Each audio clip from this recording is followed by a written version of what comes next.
Chapter 14. The Lord said to Moses, These are the regulations for the diseased person at the time of his ceremonial cleansing when he is brought to the priest. The priest is to go outside the camp and examine him. If the person has been healed of his infectious skin disease, the priest shall order that 2 live clean birds and some cedar wood, scarlet yarn and hyssop be brought for the one to be cleansed. Then the priest shall order that one of the birds be killed over fresh water in a clay pot. He is then to take the live bird and dip it, together with the cedar wood, the scarlet yarn, and the hyssop, into the blood of the bird that was killed over the fresh water. 7 times he shall sprinkle the one to be cleansed of the infectious disease, and pronounce him clean. Then he is to release the live bird in the open fields. The person to be cleansed must wash his clothes, shave off all his hair, and bathe with water. Then he will be ceremonially clean. After this, he may come into the camp, but he must stay outside his tent for 7 days. On the 7th day, he must shave off all his hair. He must shave his head, his beard, his eyebrows, and the rest of his hair. He must wash his clothes and bathe himself with water, and he will be clean. On the 8th day, he must bring 2 male lambs and 1 ewe lamb, a year old, each without defect, along with 3/10 of an ephah of fine flour mixed with oil for a grain offering, and 1 log of oil. The priest who pronounces him clean shall present both the one to be cleansed and his offerings before the Lord at the entrance to the tent of meeting. Then the priest is to take one of the male lambs and offer it as a guilt offering, along with the log of oil. He shall wave them before the Lord as a wave offering. He is to slaughter the lamb in the holy place, where the sin offering and the burnt offering are slaughtered. Like the sin offering, the guilt offering belongs to the priest. It is most holy. The priest is to take some of the blood of the guilt offering and put it on the lobe of the right ear of the one to be cleansed, on the thumb of his right hand, and on the big toe of his right foot. The priest shall then take some of the log of oil, pour it in the palm of his own left hand, dip his right forefinger into the oil in his palm, and with his finger sprinkle some of it before the Lord 7 times. The priest is to put some of the oil remaining in his palm on the lobe of the right ear of the one to be cleansed, on the thumb of his right hand, and on the big toe of his right foot, on top of the blood of the guilt offering. The rest of the oil in his palm the priest shall put on the head of the one to be cleansed, and make atonement for him before the Lord. Then the priest is to sacrifice the sin offering, and make atonement for the one to be cleansed from his uncleanness.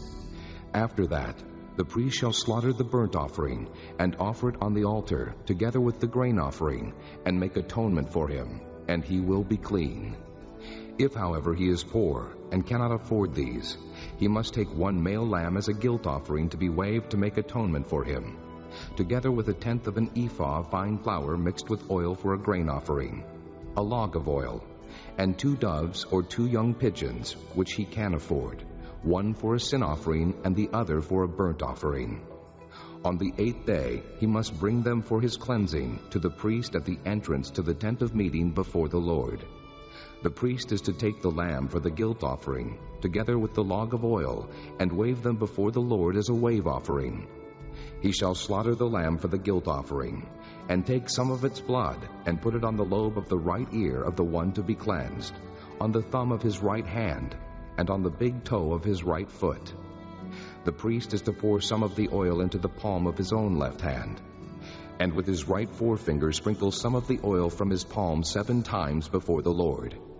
Some of the oil in his palm he is to put on the same places he put the blood of the guilt offering, on the lobe of the right ear of the one to be cleansed, on the thumb of his right hand, and on the big toe of his right foot. The rest of the oil in his palm the priest shall put on the head of the one to be cleansed, to make atonement for him before the Lord. Then he shall sacrifice the doves or the young pigeons, which the person can afford, 1 as a sin offering, and the other as a burnt offering, together with the grain offering. In this way the priest will make atonement before the Lord on behalf of the one to be cleansed. These are the regulations for anyone who has an infectious skin disease and who cannot afford the regular offerings for his cleansing.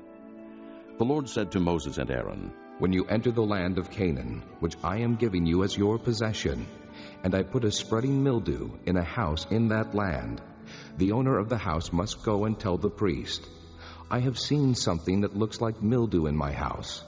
The priest is to order the house to be emptied before he goes in to examine the mildew, so that nothing in the house will be pronounced unclean. After this, the priest is to go in and inspect the house. He is to examine the mildew on the walls, and if it has greenish or reddish depressions that appear to be deeper than the surface of the wall, the priest shall go out the doorway of the house and close it up for 7 days. On the 7th day, the priest shall return to inspect the house. If the mildew has spread on the walls, he is to order that the contaminated stones be torn out and thrown into an unclean place outside the town. He must have all the inside walls of the house scraped, and the material that is scraped off dumped into an unclean place outside the town. Then they are to take other stones to replace these, and take new clay and plaster the house.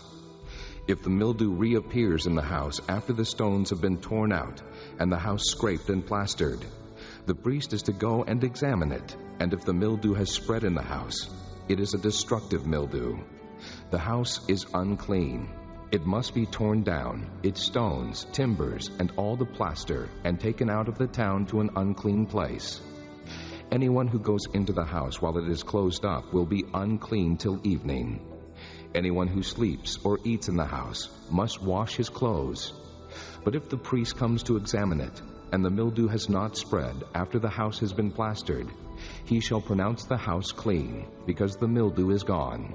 To purify the house, he is to take 2 birds and some cedar wood, scarlet yarn, and hyssop. He shall kill one of the birds over fresh water in a clay pot. Then he is to take the cedar wood, the hyssop, the scarlet yarn, and the live bird, dip them into the blood of the dead bird and the fresh water, and sprinkle the house 7 times. He shall purify the house with the bird's blood, the fresh water, the live bird, the cedar wood, the hyssop, and the scarlet yarn. Then he is to release the live bird in the open fields outside the town.